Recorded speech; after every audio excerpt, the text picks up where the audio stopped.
And our last speaker for today is this gentleman, Dr. Yogeshwar Kalkonde. Dr. Yogeshwar Kalkonde is a medical specialist. He's a neurologist. He's trained in India and abroad. He's the recipient of the Wellcome Trust Award. He's also the recipient of the international acclaim for neuroepidemiology, which in simple words is probably the tracking of how a particular neurological disease happens. So Dr. Yogeshwar Kalkonde is or was in the United States for about 10 years in San Antonio. People are worried about having missed the bus. People who stay back in India are worried about having missed the bus and not being able to travel and not able to stay, get a green card, an Australian citizenship, move to UK. But Dr. Yogeshwar Kalkonde has seen the bus, been on it, and got off. 10 years ago, he was in the United States and chucked up a lucrative job and came down to Gadchiroli to work as a neurologist with the Search Foundation to work among rural and tribal people. Now, what kind of person does that? What kind of person is the epitome of reverse brain drain? Ladies and gentlemen, Dr. Yogeshwar. Almost getting afternoon, and I have this challenging task of speaking the last after such fascinating talks. And you might be wondering, I heard Shubham and I said, gosh, what I was doing when I was in 10th grade. I didn't know even how to close my nose, like clear my nose. So, but for some of you who might think that, we missed the bus, I am an example who's still figuring out how to live life. So I'm a slow learner, very slow learner, if you look at our esteemed speakers earlier on. So I'm a guy who's still trying to figure out what does it mean to live, right? We are all given life only once, and it's like a journey, right? A journey starts when you're born, and you're going to be dead, whether we like it or not, one day. So we have one chance to live this life, and we have to figure it out how to live this life. This is a question sometimes seen as a philosophical question and sometimes thought of as a very hard question. But the key is, if we do not think about ourselves, who else will? Right? Do we ever think that, मैं क्यों जी रहा हूँ? किस लिए जी रहा हूँ? So I'm going to share with you this journey and the thoughts, behind this journey. I mean, people think that I'm crazy to quit what I was doing in the US and, come back and work in rural Gadchiroli, and people think that's something very different. And so what I'm going to share with you is why I did this stupidity. So essentially it's a search for a mission and meaning, and that's a search for myself that I'm still continuing. So I'll start my story. I grew up as a child in rural Marathwada and Vidarbha. My dad was working with State Bank of India, so he would keep on traveling from one place to another like a modern nomad. So all my schooling until I came to 9th or 10th grade was in taluka places. But the good thing was, when I look back at my life, we are all facing, as a students, you're all facing confusion, right? Whether I should take this branch or that branch, and we are constantly pestered with this thought. So when I started as a child, I was fortunate that I started with a period of no confusion. So when I was growing up as a child in rural Marathwada, it came to my mind that I want to be a doctor. It was pretty simple. I met a village physician who was practicing there, and I was so motivated by him that I said, I want to be a doctor. So that journey started, and it was fairly straightforward journey. But in the medical college, a thought came to my mind that I want to do something different. I don't know where this thought came from, but that thought came that I want to do something different. And one of the images that would come to my mind often is that I don't want to be a sheep in the sheep herd. Right? I don't want to live like everyone else. And that's just a thought. I still don't know where it came from, but that was a very bothering thought in my mind. So then, while I was studying, I'm trying to grapple what subject I should study. At that time, it was very, it was very hip to be a cardiologist. Right? So in our profession, you have God, then you have cardiothoracic surgeon, and then you have cardiologist. Right? So everybody wanted to be cardiologist. And my mentor, who was a professor of cardiology, made sure that I visit all the places, important places in India, to learn about cardiology. And after visiting, he said, Yogesh, do one thing, be anyone else but a cardiologist. I was very puzzled. Like, why is this guy? He's a professor of cardiology, trained in the US, very eminent cardiologist in India. He sent me to all big cardiology hospitals, and then he's saying that, be anything but cardiologist. So he said, go into a branch where, you can make a difference. So the two branches that came to my mind was immunology or public health. At that time, immunology was very new science in India. And I got fascinated by immunology because I liked the books. I found a book on immunology which was very pictorial. You guys might find it strange, but in those days, books never had pictures. So this was a very pictorial book that through cartoons explained immunology. So I said, this looks like something exciting. I should look into it. And the other was public health. Public health is where you work with communities to improve their health. As a doctor, we are sitting in the clinic and we see one patient at a time and try and make a difference. While in community health, you go and you use strategies to improvise community health, like the Sulabh one. So I had these two, I had a fork, decision fork, and I had to make my mind whether this is immunology or public health. I like both subjects very much. In fact, public health, I liked it so much that in my exam, I had this habit of drawing a diagram. If you don't know, all students know, how absurd questions we get in exams. So I had a trick to solve that absurd, questions. I would draw a diagram, big diagram. And in that diagram, I would just cover whatever I had to say, and then just write few lines to cover it up. And in public health, we had a short note on something called as iceberg phenomenon. What it means is, as a doctor, you only see tip of iceberg. The rest of the problem is in the community, and it's a huge problem. So I was so fascinated by it. I said, I'll draw a very good diagram. So I sat there, draw an iceberg, draw a ship, and drew a doctor with binoculars, looking at the iceberg. And then I drew a diver. And, I completely drew a diver, then labeled it as epidemiologist, meaning someone who understands the community. And what was the net result? I really liked that diagram. I spent almost 30, 45 minutes of the exam time drawing that diagram. And so you can expect what the result would be. I was very fascinated by it. And the result was, in my public health or community medicine, I ended up scoring 45 marks out of 100 in theory. And that was the first time I ever got 45 marks. In those days, it used to be called condo. So you pass by condo, meaning that's, grace. So I was very shocked that, and I was very shocked because I lost gold medal. The university's gold medal because of these 45 marks. And I was very, I was very down. And my grandfather said, very important thing. He says, if you really want to make a mark in public health, go do public health. Don't crib about that gold medal. So I took up that message, and, so these were the two things that I had to face. So all of us are always confused, while choosing a career, whether I should do this or I should do that. And the answer is, if I want to understand what immunology is, how do I do it? And I said, okay, let's go and work in immunology. So the answer is very simple. Go work in immunology. So at that time, I started looking where, I can do immunology. And there was only one institute in the country. It's called SGPJ Lucknow. It's a postgraduate institute. And that was the only place in the country which had immunology department. So I went there and I told the professor that I want to work in the lab. The professor said, are you crazy? You're a doctor. You're supposed to treat patients. I said, no, I want to do, I want to work in the lab. So he said, okay, but your, salary will go down from 20,000 a month to 5,000 a month. Are you okay? I said, yeah, perfect. I'm fine with it. Because I love immunology and I really want to understand it. So I made a switch from clinical care, from seeing patients to working in the lab completely, and took a, salary of 5,000. And I was really fascinated by it. To the extent that my professor who questioned me said that, okay, I think you're really fascinated by it, go work at a higher place. So I went to National Institute of Immunology in Delhi, and from there, the journey took me to a place called University of Texas Health Science Center in San Antonio. And I was working on role of certain molecules in the brain, and it was absolutely fascinating. You're the first one in the world who's working on that molecule, who's trying to figure out how that molecule works in the brain. And it was an uncharted sea.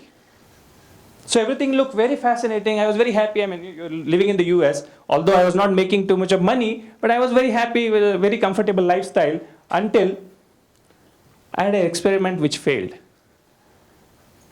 Failing of experiments is the routine, right? Whenever we say we are experimenting, there is very large risk of failing. So we were used to failing of experiments in the lab. You work on a project for a year and you might get one positive finding. So you're geared towards constantly working, constantly thriving for that one important result. But this experiment was slightly different. And how was it different? I ended up spending $2,000. I was trying to purify a protein, and the whole kit costed $2,000. I finished the experiment. $2,000 were washed away in 4 or 5 hours. And I had a question from inside. Do I have right to do this? As an Indian, within a span of 4 hours, I blew away $2,000. $2,000 in those days were 1 lakh rupees. So in those 1 lakh rupees, I could have saved 500, 600 lives. So instead of doing that, I'm just doing something for my own intellectual kick. And suddenly, I found life again unsettled. So what do I do? How do I solve this problem? And it raised a bigger question: how do I spend my life? So the choice I had was something that I was doing for my own intellectual kick versus something more useful. And so, to seek answer to this question, I made a visit to Search. It's an NGO run by Dr. Abhay and Rani Bang in Gadchiroli in 2007. And this was the journey. So at that time, I was working in a place called Baylor College of Medicine in Houston. And what you see on the right side is the biggest medical center in the world. You might have heard of a place called MD Anderson Cancer Center. It's like a huge institute which is sitting in there. And there are 40 institutes which are in this area. It's the world's biggest, largest medical center. You're working there, and then you make a transition to Gadchiroli. What you see is, large forests, large areas of forest farming and small communities there. And I had an opportunity to meet someone called Anjana Bai, who actually initiated me into public health. And if you ask me what is an important image that changed your life, and this is an important image that changed my life. So what was she doing? She was supposed to take care of these babies that were born. I don't know, but if you know, infant mortality or babies dying very early is a huge health problem that we have. A large number of children do not make it to their first year. So in Gadchiroli, there were no doctors. So Dr. Abhay Brand and Rani Bang trained an army of workers, community health workers. Anjana Bai is a tribal lady, educated 7th standard. She could not do more education because her father could not support her. So Anjana Bai is there, and she was standing like this, and I was like puzzled. What is she doing? She washed her hands with soap, and she's just standing there holding her hands like this. And I said, "Why are you doing this?" She said, "If I wash my hands with soap, and if I use towels, my hands will get dirty again. You don't get clean towels in villages." And I said, "Aha." So when I was in the US, what I was struck with is people do follow protocols. And here is a lady in a place like Gadchiroli who's following protocols. For the first time in my life,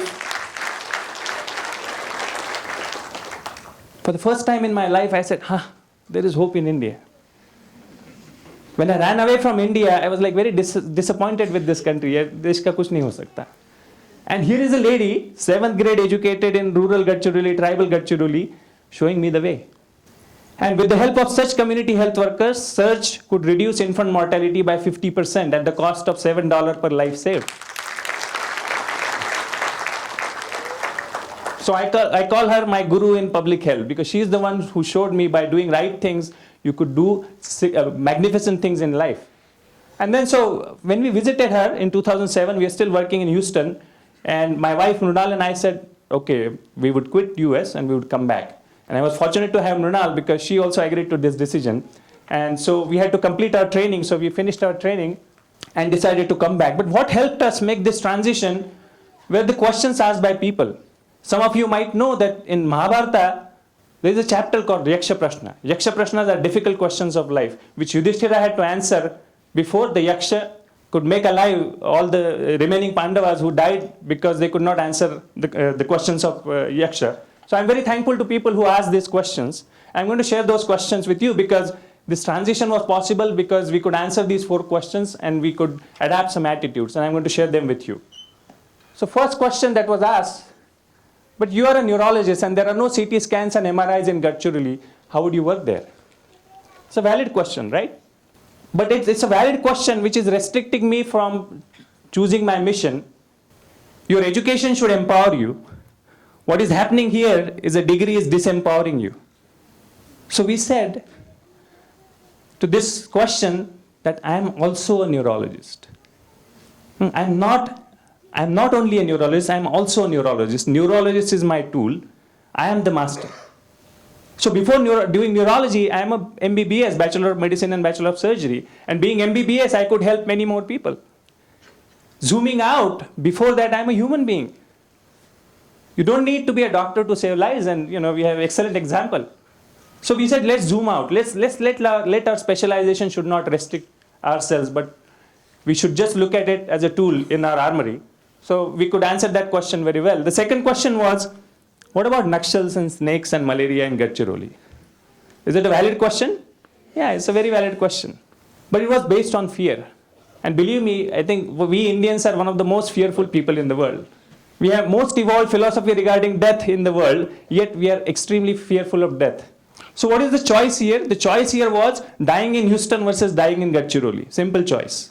There was assumption, which was a wrong assumption, that if you live in Houston, you are unlikely to die or less likely to die. Is that true? We don't know. I mean, death can come and catch you anytime. So the choice was between dying in Gadchiroli and dying in Houston. So we said, okay, if we think that our mission is important, we would choose dying in Gadchiroli. So that second question was solved. This was a googly. So I was working at the county hospital, and they said, in the US we are also helping poor patients. So why are you going to India? So that was a difficult one that we had to think through. So what I said that let's fast forward life. So if I lived my life and I am about to die, and I had to look back at life and in 5 minutes summarize my life, how would I do that? And what would be the narration? So I call it deathbed narration. There are different names for such things, but deathbed narration. So one narration could be that I went to the US, did research, did great things, had kids, they were all healthy and happy, and I died. Or the second narration was, I was in the US, I got trained in best centers in the world, came back to Gadchiroli, worked for rural tribal people who do not have access to care, and I died. Which narration makes more sense to me if I were to die in 5 minutes? So I thought maybe the second narration makes more sense. So we said, okay, that's not an issue. We would rather serve the poor and tribal population in Gadchiroli. So that question was taken care of. And then came the hardest question. So you guys are fools, but आपके बच्चे ने आपका क्या घोड़ा मारा या क्या नुकसान किया है? So it's a very strange thing. Education is supposed to empower us. It is supposed to liberate us from fear. And what is happening here is education is creating fear in our minds. Because education has been converted into an industry. Unfortunately, it's an industry that started thriving on fear, just like insurance industry. So then we looked back and we said, it's a valid question. But again, what's the assumption in this question is that if you go to Gadchiroli, you will get poor education because you're going to poor area. So the corollary of this is if you go to the most expensive, best schools, you will get the best education. Is that true? Secondly, the assumption is if you go to school, you will be educated. Okay? So we said that, we grew up in the rural tribal area, so no issues, we could do further. So my son can go to other schools in Gadchiroli. He went to government schools and did his schooling. And then we took certain attitudes which helped us, traverse this path. The first was, we are working in rural area for our own sake, and no one has invited us there. So this we were very, very clear that we are going there for our own sake. We said that 1.3 billionth part of India's problems are mine. We usually crib about India's problems. We said that we will be solution-centric. If you want to survive in India, you have to be solution-centric because we have tons and tons and tons of problems. So we said we'll spend our energy on solutions rather than being problem-centric. We said that we'll be driven by goal and not by path. Many times as a student, we get confused about paths and we forget the goal. So the question asked is, should I become an engineer or a doctor? The question is, what do you want to do in your life? Fifth, we said that do not get frustrated. Because frustration is like putting a scooter on a stand and raising the accelerator. It doesn't take you forward. And last, we said that if you want to see a better India by bringing about change, as Gandhi has said, be the change. Thank you, ladies and gentlemen.